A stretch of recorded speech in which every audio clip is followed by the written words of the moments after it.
Nzambe apambola bino. Nous allons prendre nos Bibles dans Actes chapitre 1.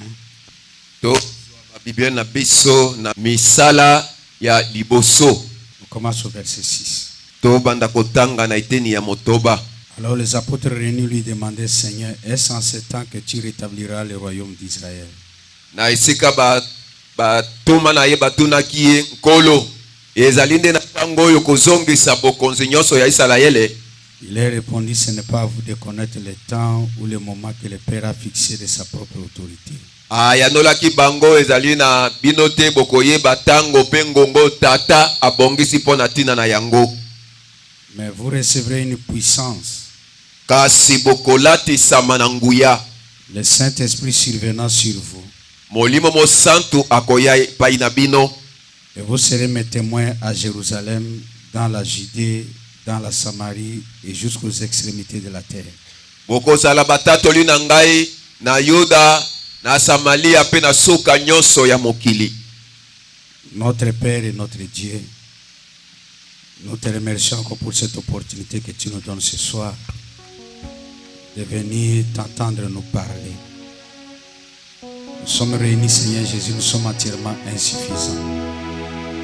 Mais nous savons que tu avais promis d'être au milieu de nous, alors que nous serions réunis à 2 ou à 3 en ton nom. Nous prions que par ta grâce, Père, toi tu prennes le contrôle de nous et que toi tu te manifestes, Seigneur, parce que c'est pour toi que nous sommes venus. Bénis chacun de nous. Bénis-nous au point que, Père, que chaque homme malade soit guéri, que chaque besoin soit exaucé. Bénis les pasteurs, bénis chacun de nous, chaque office dans cette église, que ta grâce leur soit accordée. Et nous soumettons la réunion à toi du début à la fin. Au nom de notre Seigneur Sauveur Jésus-Christ, notre Dieu. Amen. Amen. Veuillez vous asseoir. Tokoka kovanda.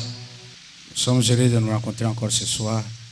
Tozwami lisusu na esengo ya bokutani lisusu na pokwa na lelo. Pour que nous puissions communier autour de la parole de Dieu. Po ete toyanga na nzinga na liloba na Nzambe. Nous sommes séparés sur la note où Jésus disait qu'il est le vrai cep.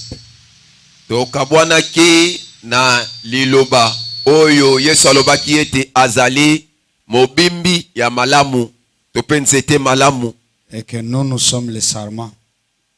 Ete biso tozali bitape. Et nous avons vu que c'est le tronc qui transfère la vie vers les sarments.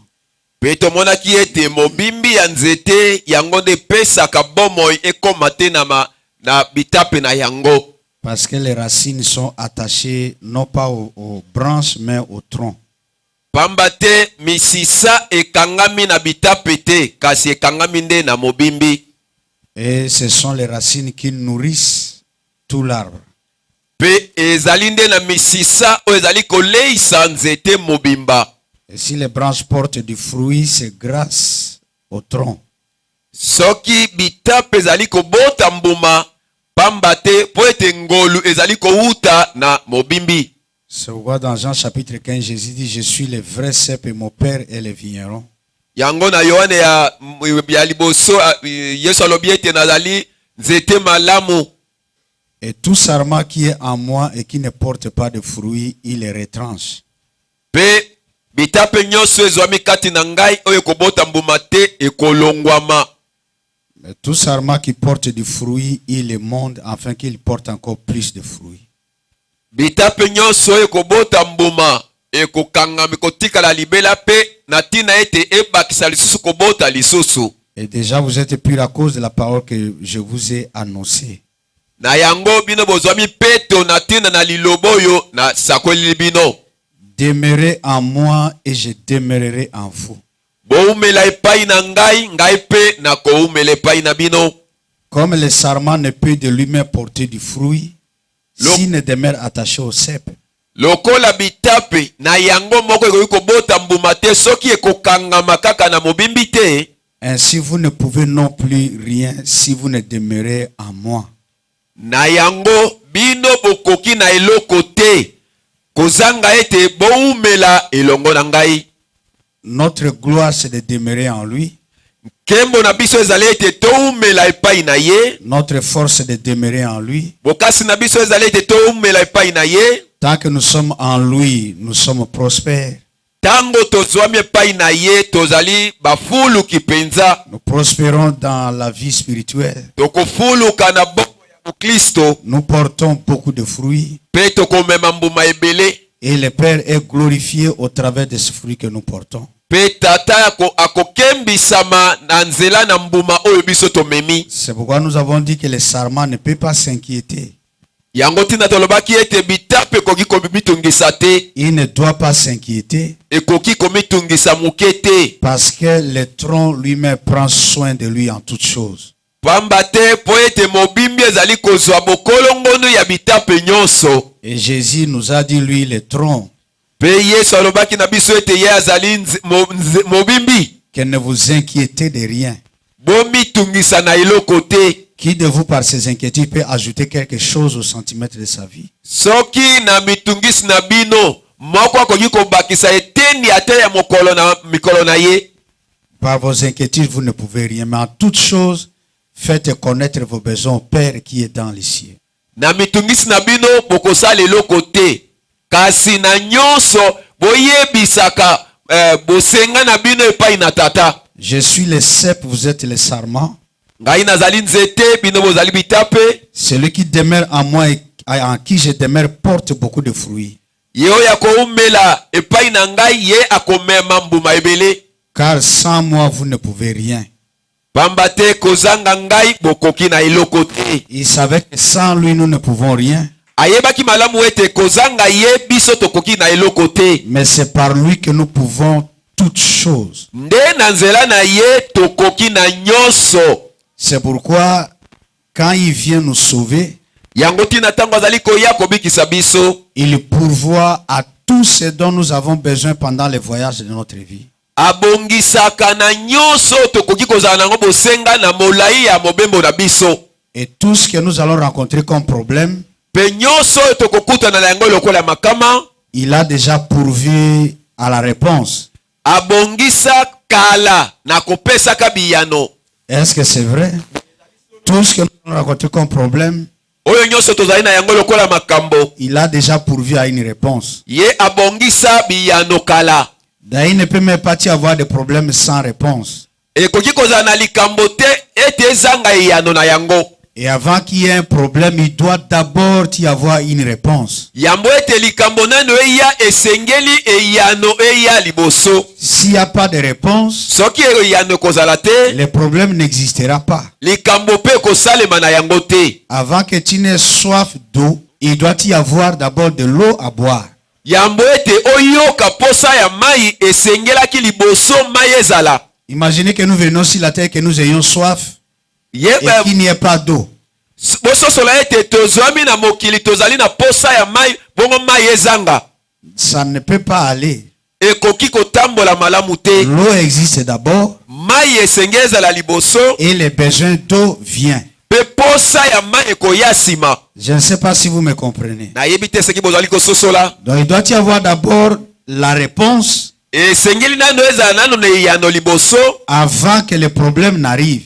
Yambo ete likambo ekomela yo. Alors si toi tu as bien compris ce système-là, Soki yo kososola lolenge ya kotambola malamu ya makambo. chaque fois que tu seras devant un problème, Mbala nyonso yo kokutana na makambo. tu ne t'inquiéteras pas du problème. Okomitungisa na likambo ekomeli yo te. Tu sauras que c'est la réponse qui a appelé ce problème. Okoyeba malamu ete ezali nde eyano oyo ebengi likambo oyo. Alors tu dois tourner l'attention pour trouver où se trouve la réponse. Na yango okobaluka kotala kote eyano ezali kouta. N'est-ce pas? Boye te. Parce que si la réponse n'avait pas existé, Pamba te soki eyano ezalaki kala te. les problèmes n'allaient pas se poser. Likambo pe ekoki kosalema na yango te. Mais le problème vient Kasi likambo ye. parce que la réponse existe d'abord. Po ete eyano ezali nano liboso. Regardez avant qu'il n'y ait un monde, Botala malamu ete yambo ete mokili ezala. avant que nous ne puissions exister, Yambo ete biso tobika na mokili oyo. Dieu remplissait tout l'univers. Nzambe atondisaki molongo mobimba. Et frère Branham me dit, Pe ndeko Branham alobi en lui, kati na ye il y avait des attributs. ezalaki na misala. Il devait être, Akokaki kozala mobikisi, il devait être rédempteur, akokaki kozala mosikoli, il devait être guérisseur, akokaki kozala mobikisi ya il devait maladi. être celui qui conduit. Ye akokaki kozala oyo akoki kokamba. En lui, il y avait tous ces attributs-là. Pe kati na ye misala nyonso wana ezwamaki kati. Mais comment est-ce qu'il va les manifester? Kasi boni boni akokaki kotalisa yango polele. Pour qu'il soit sauveur, Po ete azala mobikisi, il faut qu'il y ait un homme perdu. esengelaki na moto ya bunga. Pour qu'il soit rédempteur, Po ete azala il mosikoli, faut qu'il y ait un homme perdu. esengelaki ezala na moto ya bunga. Pour qu'il soit guérisseur, Po ete azala mobikisi ya il faut mokono. qu'il y ait une personne malade. Esengelaki ezala na moto azali kobela. Alors frère Branham dit, Yango nde komaki et sa vie a vraiment prouvé qu'avant qu'il n'y ait un problème, il y a d'abord la réponse. bomoi na ye etalisaki ete yambo ete likambo ezala esengelaki ye yano ya liboso. C'était une sœur noire. Azalaki ndeko mwasi moyindo. Elle n'avait qu'un seul fils. Ye azwamaki kaka na mwana moko. Et son fils aîné qui s'était méconduit, Pe mwana na ye moko azalaki na ye wana akambemaki et mabe. il a attrapé une mauvaise maladie, il était mourant. Pe akendaki kobela bokono moko ya makasi akufaki. Maintenant, les hôpitaux ne pouvaient pas prendre soin de son enfant. Na yango bahôpital nyonso ekokaki te kozwa bokolongolu ya mwana na Et ye. elle a couché dans sa maison. Ye atikaki ye kolala na mbeto. Mais elle était une chrétienne. Azalaki mokristo ya mwasi. Elle avait promis à Dieu que si elle lui donnait cet enfant, elle allait l'élever pour sa gloire. Alakaki epai na nzambe yambo ete nzambe apesa ye mwana wana akopesa ye likabo epai na nzambe. Alors, mais l'enfant, en grandissant, il a eu de mauvaises compagnies et il s'est méconduit. Pe mwana na kokolaka akambemaki na bato mabe pe atangwaki na nzela. Et il était mourant. Pe akufaki. La chambre était toute noire. Po ete eteni ya ndako azwamaki ezalaki penza molili. Il ne voyait plus. Azalaki komona lisusu Il a te. perdu conscience. Abungisi boyebi na Et il ye. disait des choses dont il n'avait pas conscience. Akomaki koloba makambo azalaki kosimba lisusu Mais malamu malgré te. que la condition de l'enfant s'était empirée, Atako lolenge ya mwana ekomaki pasi mingi. sa maman n'a pas démissionné.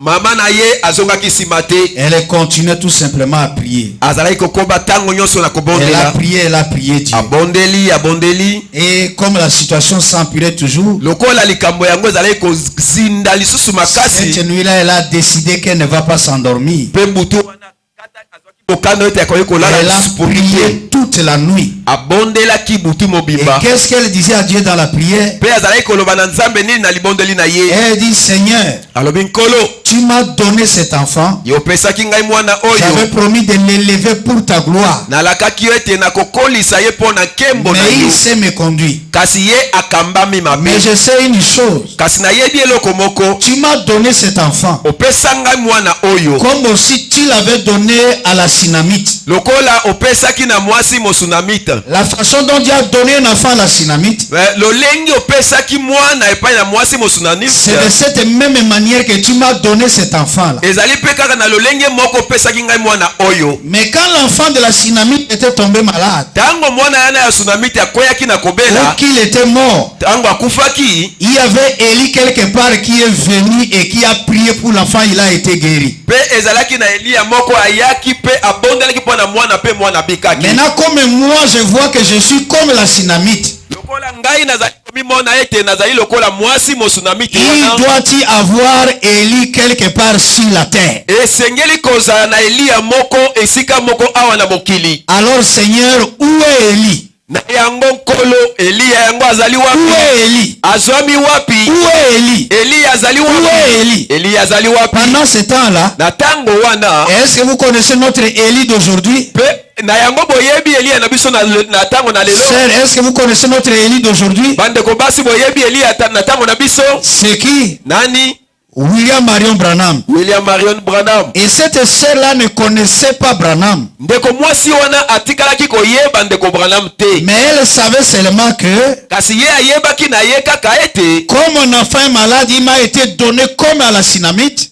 lokola mwana oyo azali kobela epesamelaki ngai lokola mwana wana ya mwasi ya sunamita, il doit y avoir un Élie quelque part. esengeli ezala na Eliya moko esika moko. Et pendant qu'elle priait, Na tango azalaki kobondela, Élie était allé dans une campagne d'évangélisation quelque part. Eliya azwamaki na bopalangisi sango moko esika moko, Et il était dans l'avion en train de retourner à la maison. pe azwamaki na engumba na kozongaka na mboka, Il était en train de rentrer. azalaki kozonga. Mais pendant qu'il était dans l'avion, Na tango oyo azwamaki na pepo, une tempête a dérangé. mopepe moko ya makasi Et etungisaki ça a pepo, obligé l'avion à atterrir dans la ville où se trouvait cette femme-là. etindikamaki na makasi ete pepo wana ekita na engumba ndeko mwasi wana Je azwamaki. pose la question, qui a créé la tempête là? Nazali kotuna motuna nani akeli ete mopepe wana esala. J'espère que vous êtes ici à l'église. Hein? Boye bozwami biso baso awa na eklesia. J'espère que vous êtes ici, non? Nazali kobanza ete tozwami baso J'espère que awa. votre pensée n'est pas dehors. Nazali kobanza ete makanisi na bino Est-ce que vous aimez la parole de Dieu? boye bolingi liloba na Nzambe Très bien. malamu. Et si vous aimez la parole, vous aimez les bonbons, vous aimez la viande, vous allez manger avec appétit. Soki ozali kolinga liloba olingi bombo to pe mosuni okolia yango na petit penza. N'est-ce pas? Boye te Celui qui aime quelque chose ne mange pas en dormant. moto ya lingaka eloko moko na tango azwi yango aliaka yango ya kolala Mais il te, mange avec appétit. aliaka yango na petit nyonso. Qui a provoqué cette tempête-là? Nani asalaki ete mopepe wana esalema? Rappelez-vous que Élie n'a pas été créé pendant que la femme priait. Bomikundola ete Eliya asalemaki te na tango Cette ya femme dosali. demandait à Dieu de la guider vers la réponse. Mwasi wana azalaki kosenga mpo na Nzambe ete yakamba ye esika Où eyandusa. est Élie? Eliya aza Où est wapi? Élie? Eliya aza Pendant wapi? ce temps-là, Na tango nyonso Élie wana était dans l'avion, Eliya azalaki na pepo, en train de voyager, azalaki en kobembuka, train de rentrer chez lui. azalaki kozonga epai na ye, Mais une tempête kasi mopepe moko a obligé l'avion esali etindiki pepo na à makasi atterrir dans la ville où elle était. ekita kaka na engumba mwasi wana azwamaki. Et on leur a dit qu'il y a la tempête, il n'y a pas moyen de continuer le voyage. Mpe bayebisaki bango ete te mopepe makasi moye tobembuka eza te.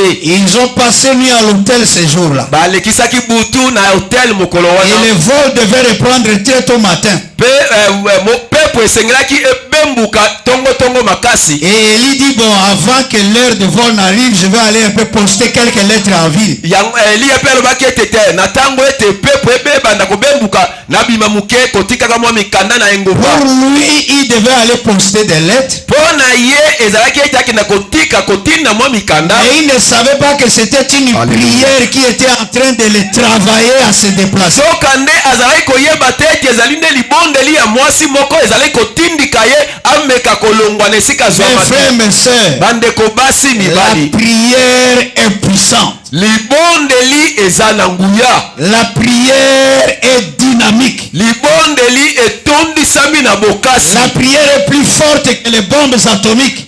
Libondeli eleki makasi koleka babombo La ebopataka. prière est plus forte que toute une nation. Libondeli eleki makasi koleka ekolo La prière est mobimba. plus forte que le monde entier. Libondeli eleki makasi koleka mokili Parce que la mobimba. prière peut changer la pensée de Dieu. Po ete libondeli ekoki kobongola makanisi na Il exauce les prières. ayokaka mabondeli, Il écoute les prières. ayokaka mabondeli. C'est pourquoi, Yango tina quand il nous a appelés dans ce temps de la fin, tango ye abengi biso na tango oyo ya pour suka nous guider vers la gloire, po ete akamba biso na ngambo na kembo, il a pourvu à tout ce dont nous avons besoin. abongisi na nyonso oyo biso tozali na yango Il bosenga, a pourvu à tout ce dont tu as besoin. abongisi na nyonso oyo yo ozali na yango Frère bosenga. Branham me dit, Dekobana malobi dès que tu deviens chrétien, tango kaka okomi mokristo que tu te fais baptiser au nom du Seigneur Jésus-Christ, mpe ozwi batisimo na kombo ya kolo Yesu qui ont été Kristo. baptisés au nom du Seigneur Jésus-Christ, Nani babatisani na kombo ya kolo Yesu Kristo? vous levez la main. Tombola maboko. Et comme vous avez été baptisé au nom du Seigneur Lokola Jésus-Christ, bino bobatisama na kombo na kolo Yesu Frère Kristo. Branham me dit, Dekobana malobi Dieu devient responsable de tout ce qui va t'arriver dans la suite. Nzambe amemi mokumba na nyonso oyo koyela yo na bomoi na yo. Il a ta charge. Ye amemi mokumba na yo. Et c'est lui qui doit pouvoir. Yende oyo akoki kobongisa na nyonso. Et la grâce pouvoir. Pe nguya ngolu ye kobongisa. La grâce pouvoir. Ngolu ekobongisa na nyonso. La grâce pourvoira tout ce dont tu as besoin. Ngolu ekobongisa na nyonso oyo ozali nango bosenga. Je dis bien la grâce. Na lobi malamu ngolu. Ce ne sont pas tes luttes. Ezali te na makasi na Ce yo. n'est pas ta force. Ezali te Ce n'est pas ton combat. Ezali te bitumba bunda. Parce qu'il a dit, Paete ya ça loba. ne dépend ni de celui qui court, Etalelaka te na oyo nyonso akima ni de celui qui marche, pe azali kotambola malembe. mais de Dieu qui Kasi fait grâce. Nzambe nde apesaka ngolu. La grâce pourvoit. Ngolu ebimisaka nyonso.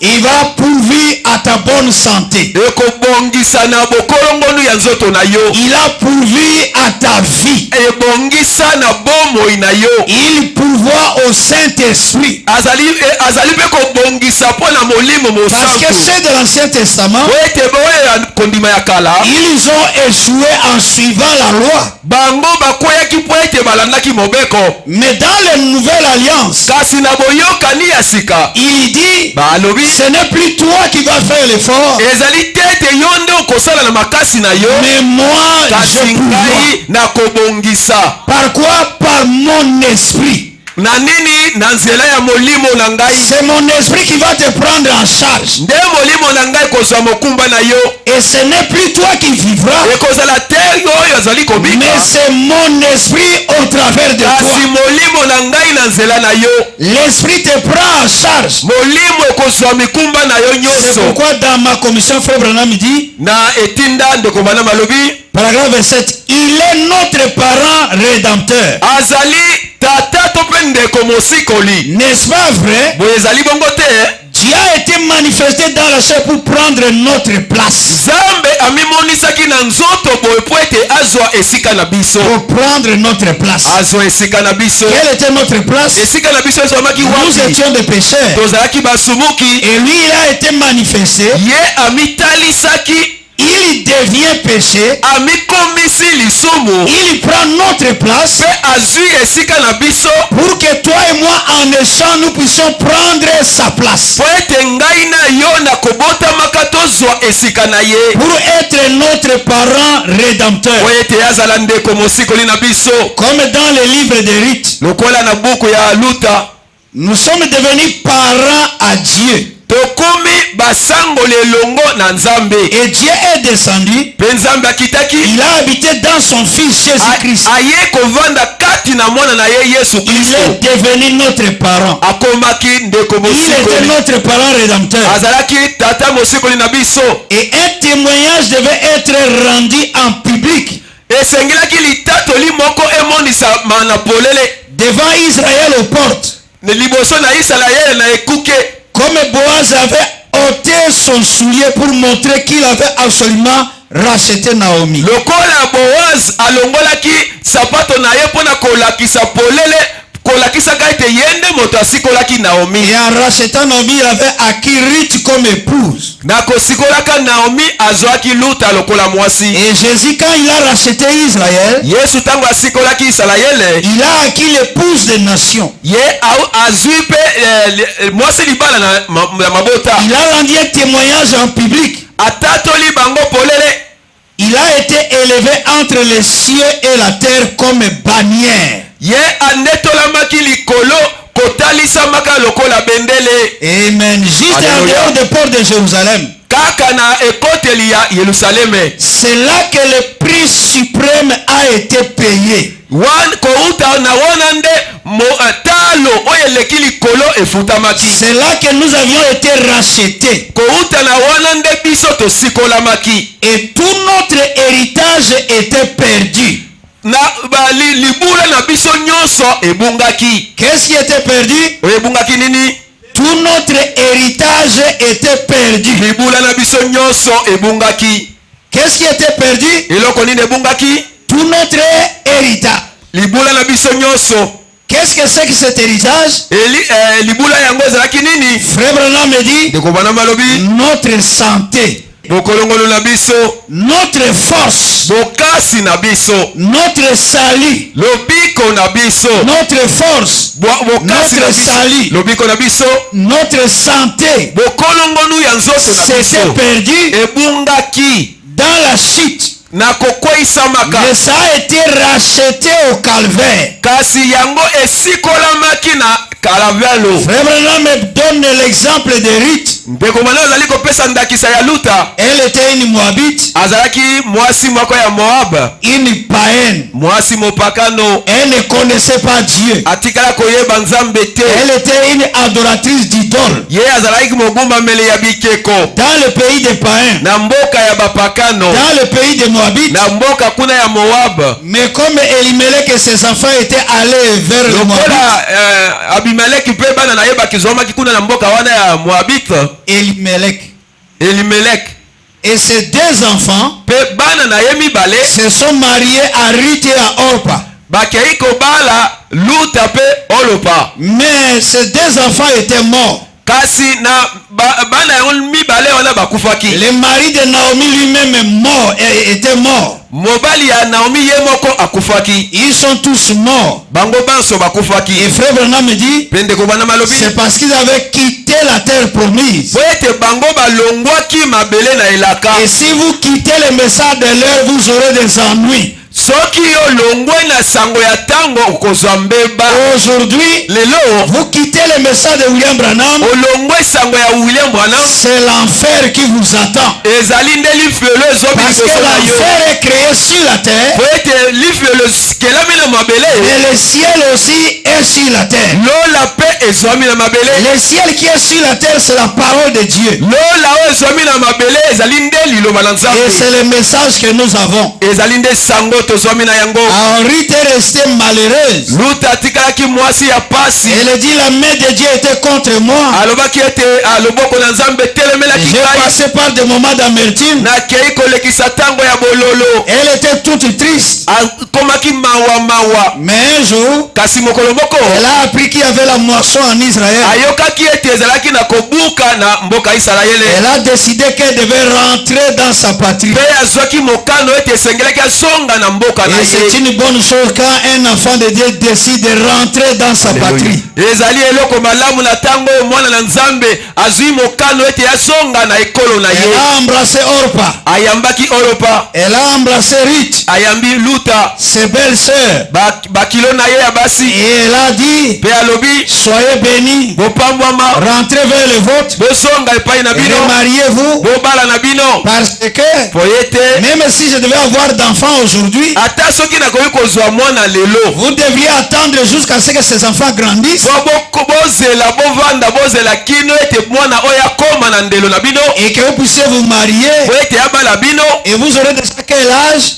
mpe sasa hivi bokomela mbula boni, Ça ne vaut pas la peine de rentrer chez vous. ekosimba te, ekozala malamu bosonga epai na bino. Orpa a dit ok, merci beaucoup. Orpa alobi matondi ndeko Elle est partie. yakendaki na ye. Mais Ruth a dit, luta alobaki je ne te quitterai pas. ngai nakotika yo te, Je ne t'abandonnerai pas. nakosundola yo te, J'irai avec toi. nakokende longo na Mais yo. qu'est-ce que tu vas devenir là-bas? kasi eloko nini ekokoma kuna? Ruth a dit, luta alobi na ye même si je ne sais pas ce que je vais devenir là-bas, ata nayebi te eloko nini ngai nakoki kokoma kuna, mais je sais une chose. kasi nayebi eloko moko, Ton peuple sera mon peuple. libota na yo ekozala libota oyo ya Ta ngai, nation sera ma nation. ekolo na yo ekozala ekolo na ngai, Ton Dieu sera mon Dieu. nzambe na yo akozala nzambe na Là ngai. où tu mourras, esika nyonso yo c'est okokufa, là que je mourrai ngai aussi. mpe nakokufa elongo na yo. Oh, quelle décision! o mokano nini oyo? Ton Dieu sera mon Dieu. nzambe na yo azala nzambe mpe na ngai. Et c'est ce qu'elle épouse aujourd'hui. yango nde oyo mwasi libala azali lelo. L'épouse n'adore pas un autre Dieu en dehors de Dieu de Naomi. mwasi libala agumbamelaka nzambe mosusu te libanda na nzambe ya Naomi. Naomi représente Israël. Naomi azali kotalisa Et Isalaele. nous sommes au temps de la moisson aujourd'hui. Pe tozomi na tango ya bobuki lelo. Lorsque Israël est rentré dans sa patrie, Tango Isalaele zongi na ekolo na ye. toi la belle rite Luta ya malamu qui a été manifestée aujourd'hui, otalisami lelo. qui a porté le nom de tabernacle de faiblesse. Omemi kombo ya mongombo ya ndambo muke etikala. Mais ton nom caché dans la Bible, c'était la rite. Kombo na yo ebombo makati na Biblia ezali nde Et luta. tu as dit à Israël, Pe olobi na Isalaele je ne te laisserai pas, nakotika yo je te. ne t'abandonnerai pas. Nakosundola yo te. Ton Dieu sera mon Dieu. Nzambe na yo akozala nzambe na Mais tu ngai. es un Congolais. Tu es une Congolaise. Yo ozali mwasi Peu mokongolais. importe que je sois une Congolaise, Ata nazala congolais. que je sois une Moabite, Nazala moto ya ça Moab. m'importe peu. Tali ngai te. Mais Kasi tes ancêtres seront mes ancêtres. bakoko ya yo bakozala bakoko na ngai. Ton Abraham sera mon Abraham. Abrahama oyo ya yo akozala Abrahama ya Ton ngai. Isaac sera mon Isaac Isaac. na yo akozala Isaac na ngai. Ton Jacob sera mon Jacob Jacob. na yo akozala Jacob na Ton ngai. Dieu sera mon Dieu. Nzambe na yo akozala Là nzambe où na ngai. tu mourras, Esika nyonso yo okokufa je mourrai. nakokufa Là pe. où tu seras enterré, Esika nyonso là okokufa aussi je serai ngai mpe enterré. esengeli na ngai bakunda ngai. Oh Dieu soit loué. O nzambe zwa C'est pourquoi nkembo. aujourd'hui, Ebanda lelo nous te n'avons pas un autre Dieu. biso toza na nzambe mosusu te. Notre Dieu, c'est le Dieu d'Israël. Nzambe oyo ya biso ezali nzambe ya Isalaele. Moïse a servi ce Dieu d'Israël. Mose asalelaki nzambe wana Quand Isalaele. Moïse est monté à la montagne Ntango Mose abutaki na et ngomba que Moïse descendait, na ntango azalaki kokita ce Dieu-là nzambe wana s'était voilé à Moïse. amibombaki kati na Et Mose. Moïse l'a caché. Mpe Mose abombaki ye. Moïse a marché avec ce Mpe Dieu. Mose atambolaki na nzambe wana. Moïse a marché en Israël atamboli na mboka avec Isalaele. ce Dieu voilé en lui. Nzambe kati na ye abombami. Mais jamais Kasi etikela kosalema te. les enfants d'Israël n'ont adoré Dieu sous forme de Moïse. Bana na Isalaele batikela kogumbamela nzambe na lolenge ya Mose te. Non. Te. Ils savaient que Moïse était témoin. Ye bayebaki malamu ete Mose azalaki nde nzeneneke. Moïse est venu porter Dieu. Mose aye nde komema nzambe. Mais Moïse n'était pas la destination finale de Dieu. Mose azalaki suka ya nzambe te. Non. Te. Moïse l'a porté. Mose amemaki Et ye. Moïse était un dépôt en transit. Moïse azalaki ebombamelo ezalaki kotambola. En transit, mais pour un certain temps. Depo ebombi biloko awa muke. Mais la destination finale, Kasi suka penza ya biloko wana ekoma c'était le temple. ezalaki nde ema. Et la destination finale, c'était le temple. Suka ya mama na likambo ezalaki ndeke ekoma na ema. Je le répète. Nazongeli yango lisusu. Moïse était un dépôt temporaire. Mose azalaki ebombelo oyo ezalaki na yango kaka mwa ntango Mais le moke. but de Dieu, Kasi tina mama na likambo ya nzambe c'était que le Dieu que Moïse a voilé, ezali ete nzambe oyo Mose abombaki il puisse être libéré. esengelaki na ye amonisama polele. Être libéré, pourquoi? Abima mpo na nini? Parce que Moïse avait construit le tabernacle de témoignage. Po ete Mose atongaki mongombo moko ya matatoli. Alors ce Dieu-là Nde nzambe wana devait quitter Moïse esengelaki alongwa kati na pour Mose entrer dans le tabernacle de témoignage. po ete akota na mongombo ya matatoli.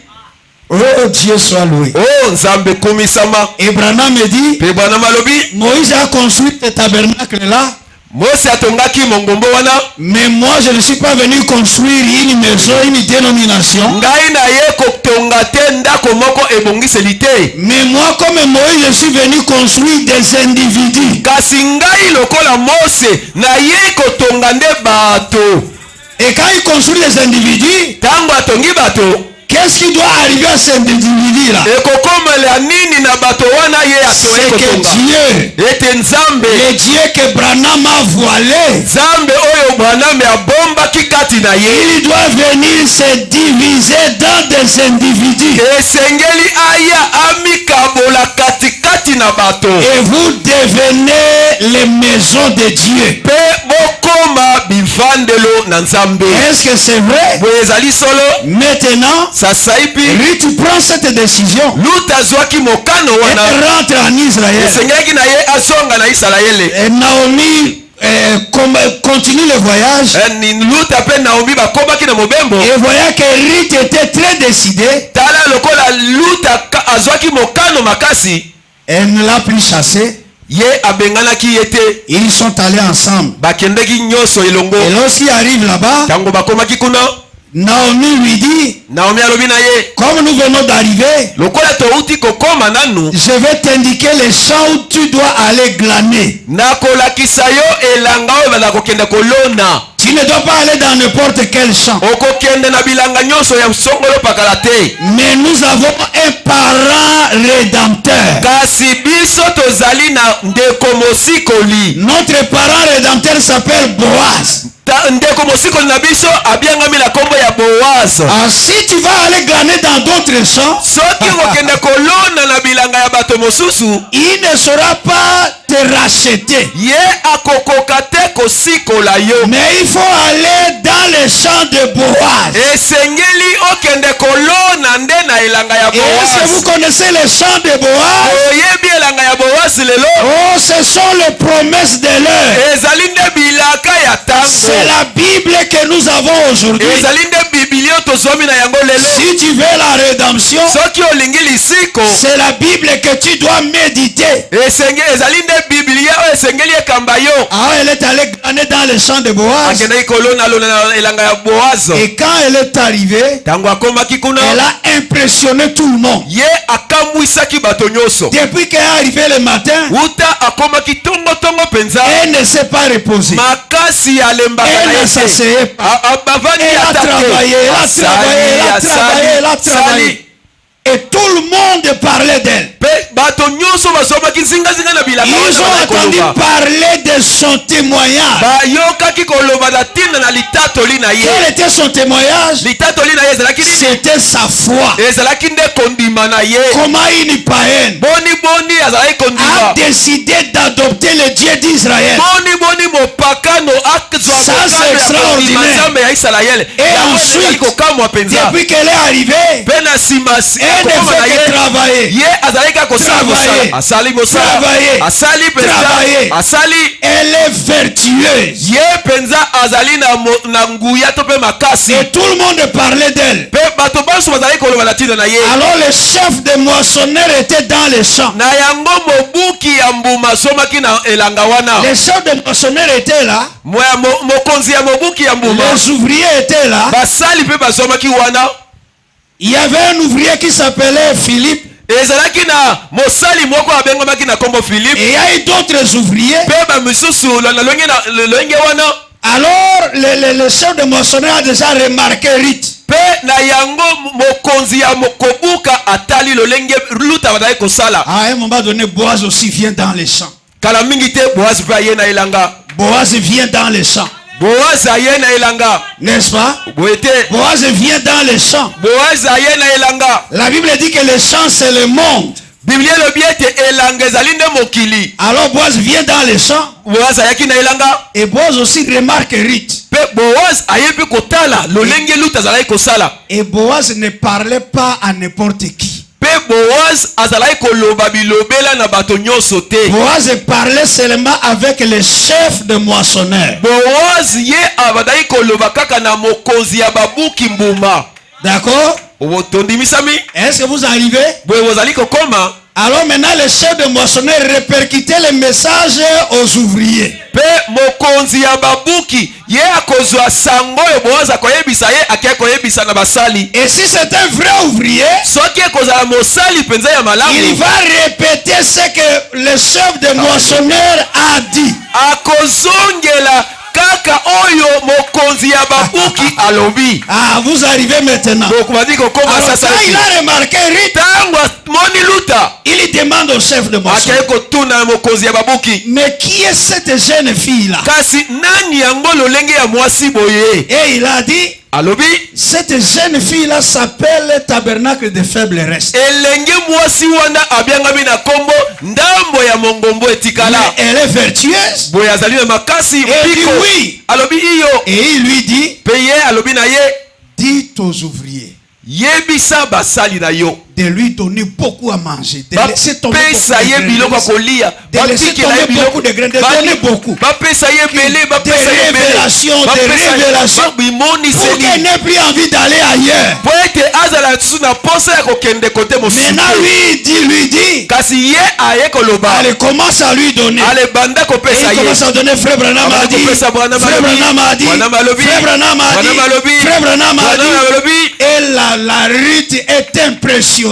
Pe luta akamwaki na makambo nyonso wana. Elle aime ça. Ye alingaki yango.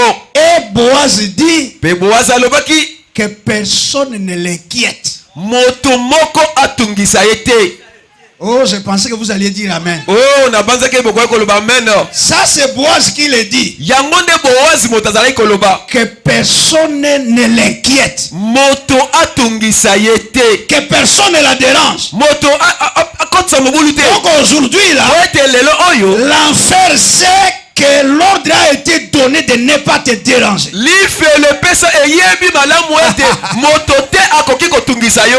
Les maladies savent. Bokono eyebi Même quand il vient t'attraper là, na tango aye kokanga yo wana il ne peut pas t'attraper sans permission. akoki te koya akanga yo kozanga ete azwa ndingisa. Non, non, non, non, non.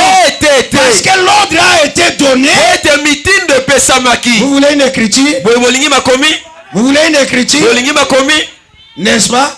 boye te Ces choses hideuses qui se passent sur la terre aujourd'hui. makambo ya soni ya salite ya bosoto ezali koleka lelo mokili. Et les démons.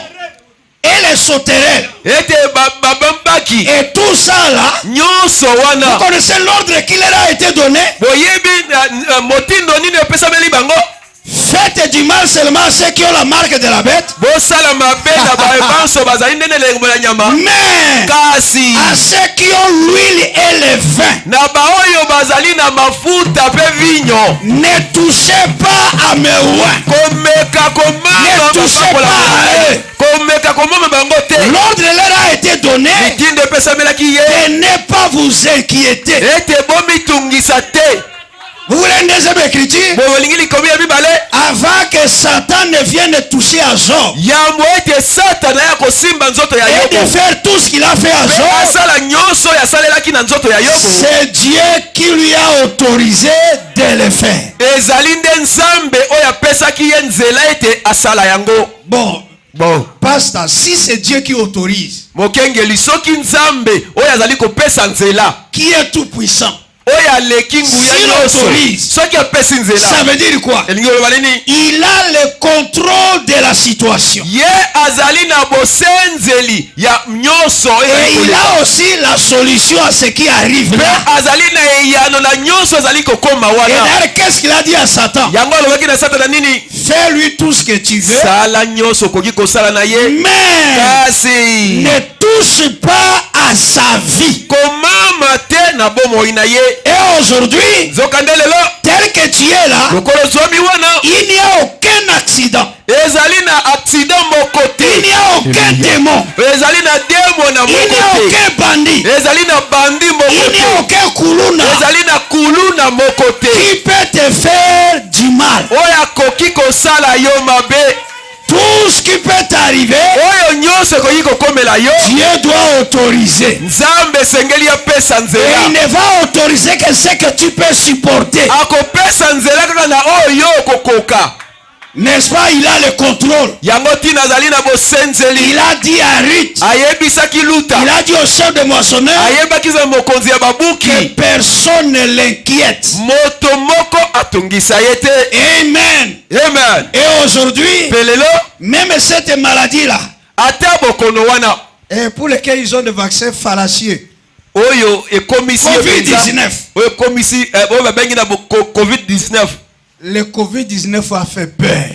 Covid-19 ebangisi bato. Vous avez vu les rangées de cercueils à la télévision? Boye bomonaki ndenge batandaki basanduku na télévision.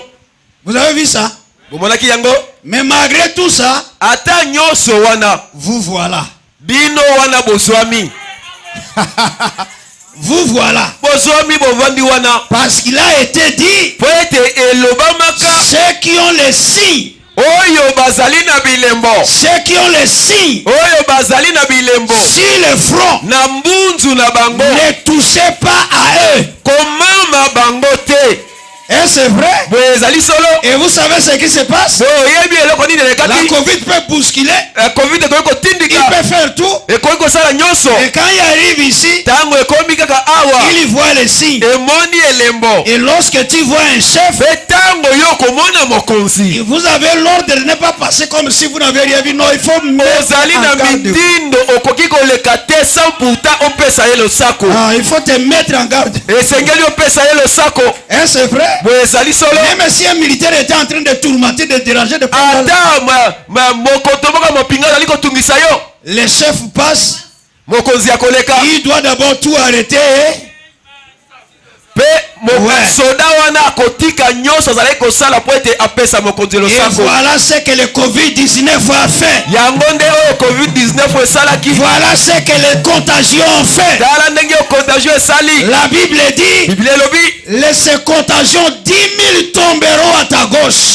bolosi Emile oyo atadwa. soki ekoya na loboko ya mobali. Mais Kasi ça ne s'approchera pas de toi. ekopusana pembeni na yo te. Ils ont reçu l'ordre Bazwaki mitindo de ne pas toucher à toi. kosimba basimba yo te. Parce que tu es loin de Dieu. Boye ete yo ozali mopakolami na Nzambe. Est-ce que c'est vrai? Boye ezali solo. Est-ce que vous n'aimez pas ça? Boye bolingi yango Est-ce te. que vous aimez le Seigneur Jésus? Bolingi kolo Yesu. Alors, Na yango Boaz, en voyant tout ça, na yango Boazi komonaka nyonso ndenge Lutu azalaki kosala. tout ce que Ruth a fait, Na oyo nyonso Lutu asalaki. et comment elle est venue le soir, Boni ayaki na pokwa. pendant que Boaz dormait, Na tango Boazi azalaki kolala. elle a ciblé là où Boaz dormait. Atalaki esika penza oyo Boazi azalaki Et kolala. Branham me dit que l'épouse cible là où notre Boaz a dormi. Ndeko bano balobi ete mwasi libala azali koluka koiluka esika mobali na libala alali. Il a dormi où? Alali wapi? Sur le bois du calvaire. Na nzete ekulusu. Et la Ruth est venue tout doucement. Pe Lutu aye na pete penza. Elle s'est allongée sous ses pieds. Aye komilalisa na se ya makolo na ye. Et la même couverture Kaka na ezipekelo moko qui couvrait Boaz, oyo ezalaki kozipa Boazi. elle a tiré la même Alléluia. couverture sur elle. Abendi kaka eteni ya couverture wana Et epai na la ye. couverture, c'est la religion. Pe La ezipelo couverture, c'est la puissance. ezali losambo ezali kuya. Aujourd'hui, Lelo l'épouse partage l'esprit de Christ. mwasi na libala azali kokambola molimo moko na Kristo. Parce qu'il a dit, celui qui croit en moi Alobi ete oyo akozali kondimela ngai fera aussi les œuvres que je fais. akosala mpe misala ngai nasala. Voilà, très tôt matin, Boaz bouge les pieds comme ça. Na tongo ba 4 heures wana Boazi aningisa molokolo boye. Ça touche quelqu'un. Ake Et regarde comme ça, ye atali c'est Ruth. ezali Luta. Il lui a dit, Alobi na Luta. ce que tu viens de faire, Na oyo nyonso outi kosala. ce que tu viens de faire, Outi kosala. c'est encore un témoignage de plus, Ezali lisusu litatoli ya koleka. confirmant tout ce que j'ai appris de toi. Kondimisaka nyonso nga na yoki na tina na yo. Comme maintenant tu as ma couverture, Kola ozwi ezipelo na ngai. sois maintenant au repos. Zala sasa epi na bopemi. Repose-toi. Opema. Alléluia. Amen. Celui qui entre dans son repos Ye oyo akokota na bopemi na ye. se repose de toutes ces œuvres du monde. Akopema pe na misala nyonso ya mokili. Repose-toi maintenant. Pema sasa hivi. Je dois d'abord témoigner devant tout le monde Nakobanda na kotatola liboso na bato nyonso. que j'ai racheté Ruth. Po ete na sikoli Luta. n'est-ce pas? boye te Je dois soulever l'emblème. nakotombola bendele Et l'emblème, mpe bendele quand est-ce qu'on le soulève? na ntango batombolaka bendele On soulève l'emblème quand il y a à la suite des combats. batombolaka bendele na nsima ya bitumba. Vous avez combattu. Yo obundi Vous avez bitumba combattu. obundi L'ennemi était venu. monguna yaki L'ennemi a pris ton héritage. monguna zwi libula na yo Mais maintenant, kasi sasa tu hivi entres dans le combat. okoti na bitumba Tu te bats. ozali Tu te bats. kobunda obandi Tu te bats. kobunda obandi kobunda Lorsque tu repousses na l'ennemi ntango ya kotindika monguna nsima en dehors du territoire, na libanda ya molako na bino tu soulèves l'emblème okotombola bendele pour montrer à tout le monde, mpona kotalisa na mokili mobimba même à ceux qui ont l'intention de venir encore, oyo bazali na posa ya koya de loin qu'ils voient l'emblème ntango bakomona na mosika dalapo et qu'ils comprennent que le territoire est déjà occupé mpe bakososola mbala moko ete eteni na biso ya mabele tozwi yango et que nous ne devons plus nous approcher ekoki te topusana su pembeni parce qu'il y a déjà quelqu'un qui a occupé. mpo ete ezali na moto moko asi azwi yango Et Boaz devait aller jeter le soulier en l'air boazi ekokaki na ye abwaka sapato likolo pour témoigner à tous les anciens mpona kotatola na bampaka nyonso que sachez-le aujourd'hui, mpe boyeba lelo j'ai exercé mon droit de parent rédempteur. lelo naye kosala mosala na ngai ya lisiko J'ai racheté Naomi nasikoli naomi et avec Naomi, mpe na naomi je me marie à Ruth. mpe nakomibalisa na luta Et rappelez-vous que Boaz était un grand prince en Israël. mpe bomikundela ete boazi azalaki mwana ya mokonzi ya mboka isalaele Il était un grand prince. azalaki mokonzi monene Et lorsque Ruth revenait, ntango luta ayaki et elle ne savait pas que yayebaki ete elle allait se marier au prince. akobalana na mokonzi Mais quelle grâce, kasi ngolu nini oyo quelle bonté, bolamu nini quelle oyo miséricorde. mawa nini oyo Elle devient parent rédempteur. akomaki mwasi mosikoli Non, elle devient parent au parent rédempteur. akomaki ndeko na elongo na mosikoli Et le parent l'adopte et se marie à Ruth. mpe mosikoli ayambi ye abalani na luta Et vous savez, mpe boyebi quand vous êtes marié, ntango yo obalani na vous devenez un. bokomi moto moko C'est ça, non? boye L'homme te quittera son père, mobali Et akotikali sa banda na mère, ye mpe atiki bamama et na fera ye quoi? akosala nini S'attachera à sa femme akokangama na mwasi na ye et les deux deviendront un. bango mibale bakokoma moko Quand ils deviennent un, na ntango bakomi moko ça veut dire que elingi koloba ete l'autorité de Boaz bokonzi nyonso oyo boazi azali na yango devient automatiquement autorité de Naomi. ekokoma mbala moko bokonzi ya luta Et c'est vrai, boye solo le domaine des reins de Boaz, lolenge nyonso ya bonkonza ya boazi ça devient le domaine des reins de Ruth. ekomi lolenge ya kokonza ya luta Tous les militaires qui se prosternent et qui respectent Boaz basoda nyonso bazali kofukama mpe bakopesa lokumu na boazi doivent aussi respecter et se prosterner devant Ruth. basengeli batosa mpe respecter Ruth. bafukama Et liboso na honorer luta Ruth.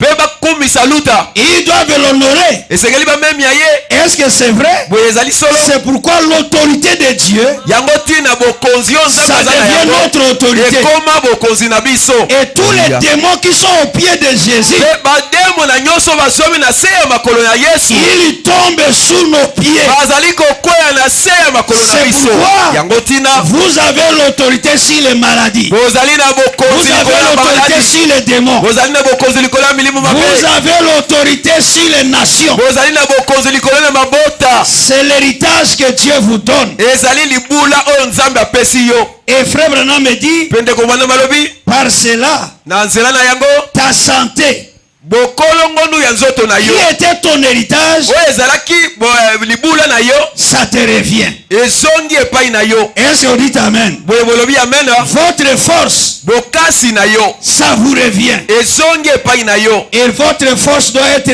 renouvelée comme l'aigle. pe bokasi na yo kozonga lisu ya sika lokola mpongo. Ceux qui s'attendent à l'éternel, Baoyo nyonso batalelaka epai na Yawe qu'est-ce qui leur arrive? ekomelaka bango nini? Ils renouvellent leur force. Bokasi na bango ekomaka ya sika. Il n'y a pas moyen de dire, Ezali na makoki te ya koloba j'ai déjà prié 20 ans, nabondeli mbula tuku minei je suis fatigué, nalemba je n'y a plus moyen de continuer. nazali su na posa tete nakoma Non, liboso te. ceux qui s'attendent à l'éternel Baye nyonso batalelaka Yawe renouvellent leur force. bazongisaka makasi na bango ya sika. Et est-ce que vous savez comment Dieu renouvelle votre force? Boye boyebi ndenge Nzambe azongisaka bokasi na yo ya sika. Il y a ici quelque chose que tu demandes. Hein. Ezali na eloko moko awa ozali kosenga. Tu demandes, tu pries, tu Sengi cherches. obondeli ogumbami ofukami. Et il est silencieux. Ye avandi kimia. Mais à un moment donné, Na tango moko boye une autre chose que tu n'as pas demandé ici, eloko mosusu otikala ata kosenga te.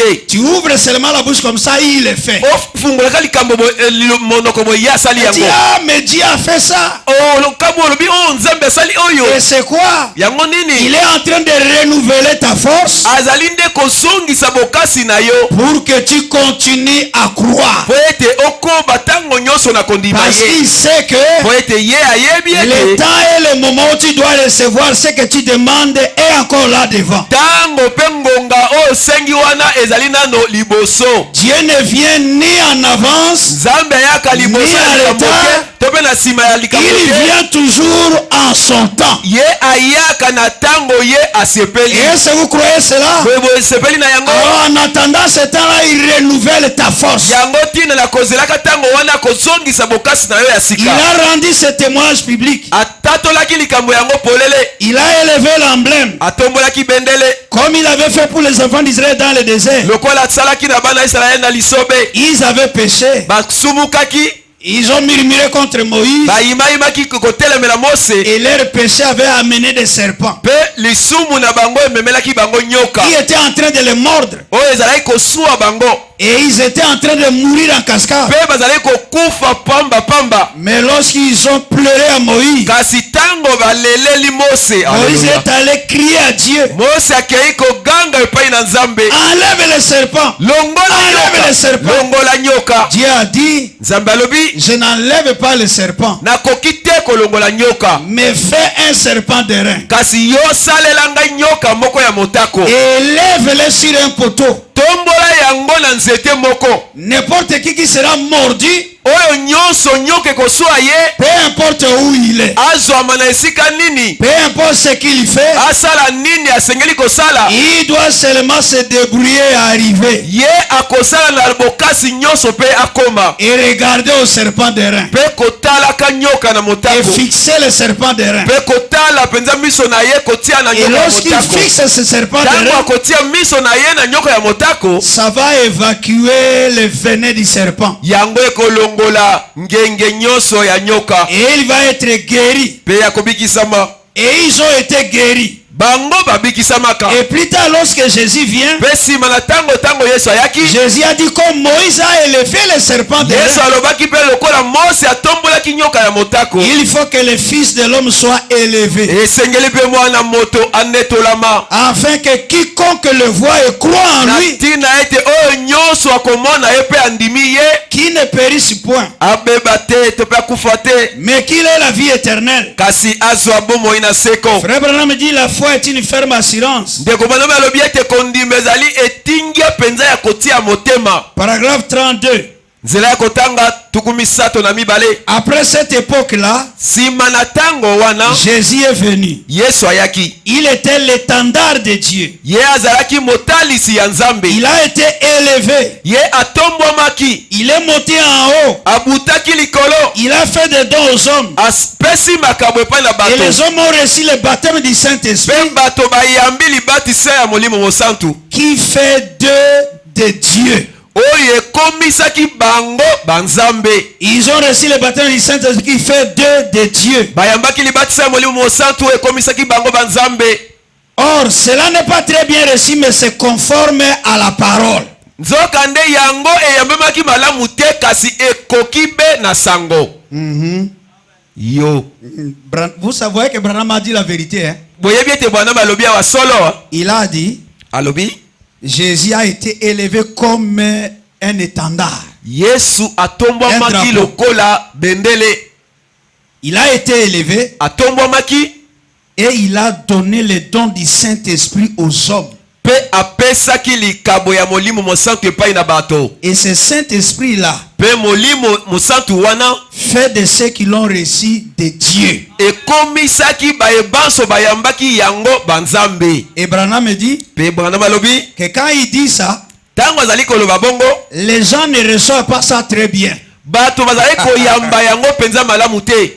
Mais Kasi c'est conforme à la parole. yango ekokanaki penza na liloba. Un homme Moto ou une femme to pe mwasi moko qui est né de l'Esprit de Dieu oyo abotami na molimo ya nzambe est une partie de Dieu. azali eteni ya nzambe. Branham dit Amen. Bwana malobi iyo Vous êtes des fils de Dieu. bozali bana ya nzambe. Vous êtes des filles de Dieu. Bozali bana basi ya nzambe. Jésus n'a-t-il pas dit, Yesu atikala koloba te n'est-il pas écrit dans vos écritures, ekomama te na makomi na bino vos lois, que vous êtes de Dieu, na mibeko na bino ete bozali banzambe? mais ce n'est pas pour pardonner les péchés là, Kasi ezali te mpona kolimbisa masumu kuna, mais vous êtes des fils et des filles de Dieu kasi bino bozali bana basi pe mibali ya nzambe par votre foi. na nzela na kondima na bino. Est-ce que c'est vrai? Boye ezali solo? Alors frère Branham dit, Ndeko Branham alobi Dieu qui a pourvu la guérison pour cette génération, nzambe oyo apesi bomoi mpo na ekeke oyo. Dieu a dressé un emblème ce soir à Chicago. Nzambe atelemisi bendele moko lelo na Chicago. Est-ce que c'est vrai? Boye ezali solo? Dieu a dressé un emblème ce soir à Chicago. Nzambe atelemisi bendele moko na pokwa na lelo na Chicago. Et à travers le monde. Pe na mokili mobimba. Le Seigneur Jésus-Christ a été élevé comme un emblème. Yesu Kristo anetomaki lokola bendele. D'accord? Boye tondimi mai? Pour que chaque alcoolique ici présent. Po ete mondimi nyonso oyo azwami awa. Non, non. Chaque alcoolique Amomeli masanga nyonso ici présent. oyo azwami awa. Voici un emblème dressé pour vous. Tala bendele etiami mpo na bino. Que Jésus-Christ peut vous délivrer de la boisson. Ete Yesu Kristo akoki kokangola bino na posa ya masanga. Pour chaque malade ici présent. Pona bokono nyonso ezwami awa sika. N'est-ce pas? Boye te Que Jésus-Christ peut vous guérir. Yesu Kristo akoki kobikisa bino. Combien ont été guéris? Boni babikisamaki Des boiteux, batengomi, des aveugles, bakufi miso, des estropiés, bakumbengeli, des affligés, bato oyo balemba, des douzaines de mains levées. bato koto na koto bakatombolaki maboko. C'est l'emblème qui montre que Alléluia. Dieu habite parmi son peuple aujourd'hui. Ezali nde bendele netolami oyo ezali kotalisa ete nzambe azali kobika kati na libota na ye lelo. N'est-ce pas? Il est Jéhovah Jireh. Ye azali yaweyile. Le Seigneur pourvoira d'un sacrifice. Kolo akobimisa na nzela na mbeka moko. Est-ce que vous savez là où on l'a appelé Jéhovah Jireh? Boye boyebi ntango babengaki ye yo wayile. Abraham devait sacrifier son fils. Abraham asengelaki apesa mwana na ye mbeka. Mais selon le plan de Dieu, kokokana na mwango na le nzambe fils ne devait pas mourir. mwana na ye akoki kokufa Mais te. Abraham est monté pour offrir un sacrifice Kasi à Dieu. abrahama babutaki po ete akaba mbeka epai na Il nzambe. n'a pas amené un agneau Amemaki mwana mpate parce te que son fils lui a demandé, po ete mwana na ye atunaki ye. mon père, Tata, voici les bois, tala nkoni, voici les feux, tala moto. mais où est le sacrifice? Kasi mbeka tokotumbeza Abraham wapi? lui a dit, Abrahama alobi na mwana mon ye, fils, mwana na ngai, Dieu lui-même nzambe ye moko se pourvoira d'un sacrifice. akobimisa mbeka moko. Et lorsqu'il lit les mains d'Isaac, Tango akangaki il maboko ya les met sur Isaka, l'autel, atiaki ye likolo na il etumbelo, lève le couteau, atomboli mbeli, il veut voulait le tuer. alingi aboma J'ai mwana écrit Abraham, Abraham. nzambe alobi abalama Je abalama sais maintenant que tu m'obéis. nayebi ete yo otosaka Ne ngai tue pas le fils. kasi oboyi te Je sais maintenant que tu m'obéis. nayebi ete otosaka ngai Je te bénis. napamboli Je yo te fais ceci. napesi yo Je te boye fais ça. natomboli yo Je te fais ça. nakangoli yo Laisse le fils. tika mwana Et lorsqu'il laisse le fils, ntango atiki mwana il délie le fils. azali kofungola basingo akangaki mwana Il entend derrière lui. ayoka na nsima na ye Mais, Frère Branham me dit, ndeko Branham elobi d'où venait cet agneau? mwana pate wana autaki Abraham wapi était loin dans la brousse. abraham azomaki mosika na Il y zamba avait des loups, oyo ezalaki na bakosi des lions. bakosi Des bêtes bakombolo féroces. banyama na kata Comment cet agneau-là boni mwana pouvait mpate se wana retrouver sur la montagne, aya kozwama kaka na loin mboka de la civilisation? mosika ya kotombwami ya mboka Il n'y avait qu'une seule explication. ezali kaka na ndimbola moko Le Dieu qui appelle les choses à l'existence, nzambe abengaka makambo esalemaka te c'est salema lui qui a matérialisé l'agneau. ye nde moto yabimisi mwana mpate Parce wana qu'Abraham avait besoin d'un sacrifice. po ete abraham azalaki na posa ya mbeka Et l'agneau a été créé. ye mwana mpate ekelamaki Oh mon frère, ma soeur, o ndeko mwasi le mobali Dieu dans lequel tu crois, nzambe oyo yo ozali kondima c'est là qu'Abraham lui a donné le nom de Jéhovah Jireh. kouta na wana nde abraham apesi ye nzambe ya tu as bien yawe suivi? boye ososoli malamu Tu as bien suivi? ososoli C'est là qu'Abraham lui a donné le nom de Jéhovah Jireh, kouta na wana nde abraham apesi nzambe kombo ya yawe ile qui signifie l'éternel pouvoir. oyo ezali kotalisa ete yawe oyo azali kobimisa na Comment place il ezalaka te pouvoir? boni azali kobimisa Même quand il n'y a rien, na esika eloko eza te il appelle la chose à l'existence. akobenga eloko moko ebima mpe ebimi Est-ce que c'est vrai? boye ezali ya solo C'est ainsi que Dieu a dit à Frère Branham, yango nde ndeko ya nzambe alobaki na ndeko Branham d'ici na awa jusque là où se trouve les jeunes garçons en chemise carolée, na esika elenge mobali wana alati elamba ya karo tu vas tuer un ours argenté. yo koboma ngombolo moko wana Il dit le témoignage au frère qui était avec lui. ayebisi atatoli yango na bandeko bazwamaki pembeni na ye Non, les frères qui ils étaient à deux. bazalaki bango mibale ayebisi ndeko azalaki pembeni na ye Le frère lui dit, ndeko mobali alobi na ye Frère Branham, ndeko Branham je suis un ancien chasseur ngai na chassa kala nakoma mobange et j'ai chassé trop dans cette région. ngai na esika oyo nasala chasse awa koleka yo Je suis habitué. na mesana na awa Alors ces genres d'ours là lolenge ya bangombolo wana dont tu parles là, na oyo ozali koloba je ne l'ai jamais rencontré ici. Alléluia. Ça n'existe pas ici. awa kutu ezalaka te natikala mpe komona yango te Bien plus, koleka mingi nous sommes dans la savane. tozali kutu nde na bisobe Il n'y a pas de gros arbres. te banzete minene eza te Et regardez ma jumelle. tala nano jimel na ngai Ça peut regarder jusqu'à très loin. nakoki kozwa jimel natali mosika kuna Jusqu'à 7 km. koleka ata 7 km Mais ici, kasi awa nous ne sommes qu'à 800 mètres de ces garçons-là.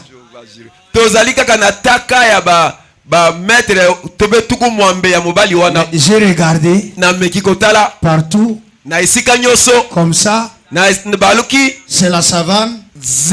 bisobe na bisobe Je n'ai pas vu ce tous-là. natikali komona ngombolo wana te Ah, comment tu peux dire ça? boni koki koloba makambo ya Frère boye Branham dit, frère, ndeko bane balobi ndeko que tu sois très ancien. ozala mpaka omela na makambo Il n'y a nyonso jamais eu ce genre d'ours ici. ata ngombolo ya lolenge wana ekoki kozala awa te Que la distance reste seulement peu, ata etaka totikali na yango etikali mokuse ça m'importe peu. etali ngai te Dieu l'a dit nzambe ye alobi et la chose doit arriver comme il a dit. Je tuerai likambo l'animal. ye alobi ekokisama lokola ye alobi Il dit, mais frère Branham, alobi ndeko Branham je veux bien te croire. nazali na kondima yo mpenza Mais nous sommes proches. kasi biso tokomi mpenza pembeni Ils avancent. bapusani moke Il dit frère Branham, alobi ndeko la Branham distance a beaucoup diminué. tala ntaka totikali na yango ekomi Maintenant mokuse il est très proche. kasi sasa hivi tokomi Et pembeni avec ma jumelle, na jimelo nga nazali je kotala ne vois rien. nazali komona eloko Branham. te ndeko Branham Est-ce que tu es sûr? boye ozali na kondima mpenza Branham lui pose la question. Branham atuni ye motuna Mon frère, ndeko mobali est-ce que tu as oublié kasi yo obosani nde qu'il est le Jéhovah Jireh? ete ye azali yawe ile Il est le Jéhovah Jireh. azali yawe ile Il a promis alakaki la chose doit arriver. esengeli likambo yango esalema Ils avancent encore. bapusani mwa mokeli Ils avancent mosusu encore. bapusani lisusu Et à un moment donné, na ntango moko ekomaki là même là où le frère avait regardé avec la jumelle, kaka esika ndeko mobali wana azalaki kotala na et qui jimel n'a na ye rien vu, oyo amonaki eloko te il regarde encore. atali lisusu Il dit, oh, alobi frère Branham, "Oh, ndeko Branham il est là. ezali wana Il est là. ezali Mais wana d'où venait-il?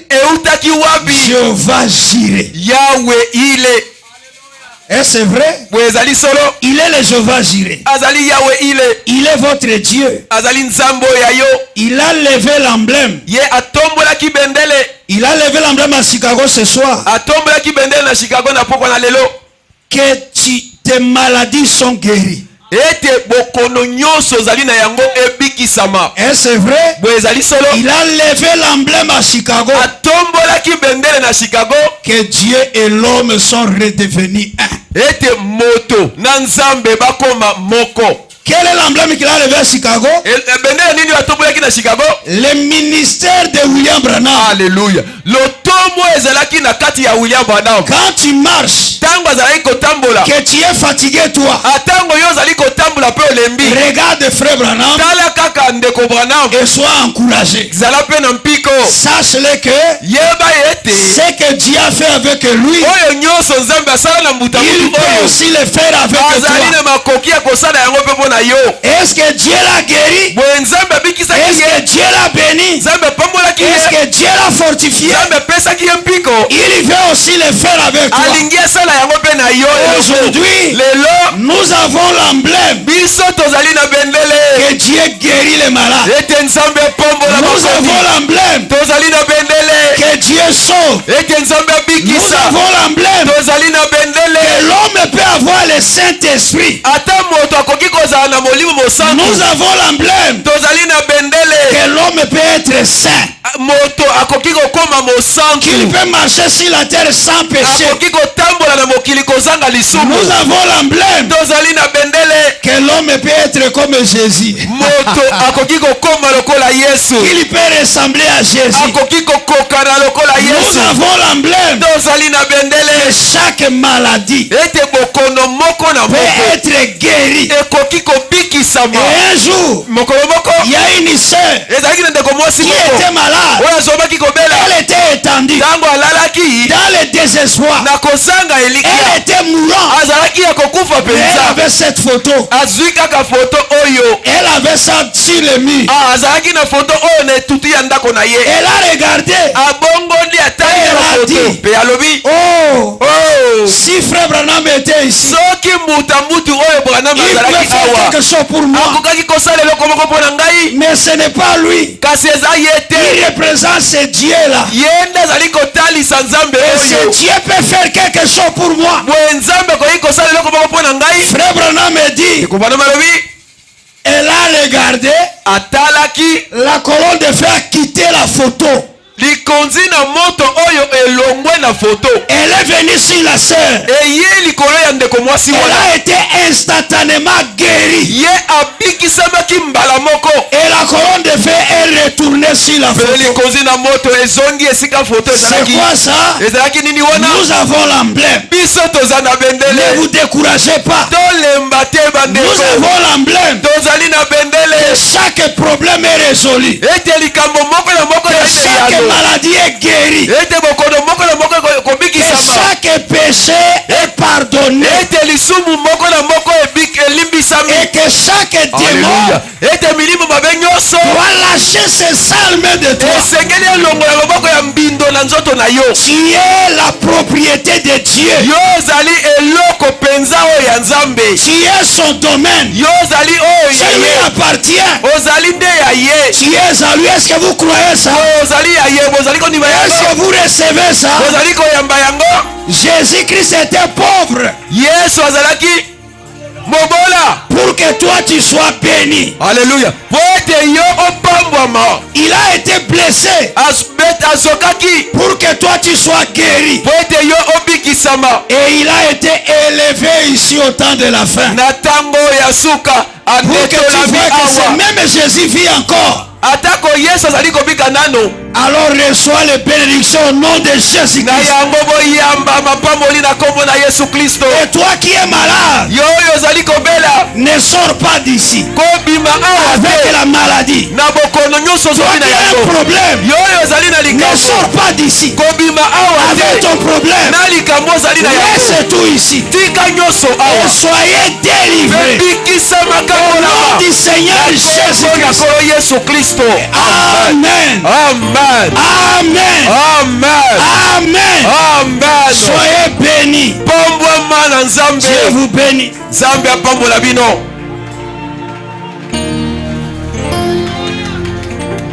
Nous allons nous tenir debout. Totelema banso likolo. Nous allons nous tenir debout. Totelema banso likolo. Profitez de cette onction. Zwali bakumalamu na epakwa oyo. Sois sincère devant Dieu. Zala sembo penza liboso Je na crois Nzambe. de tout mon cœur. Ete ndima na motema na Je mobimba. crois de tout mon cœur. Nazali kondima na motema na Si tu mobimba. es sincère ce soir, Soki ozali sembo na pokwa na si lelo. tu as la foi ce soir, Soki ozali na kondima na pokwa na lelo. tu sortiras guéri. Okobima awa Si obikisami. tu es sincère, Soki ozali sembo. si tu as la foi, Soki ozali na kondima. tu sortiras ici avec l'argent. Okobima awa na mbongo. Amen. Amen.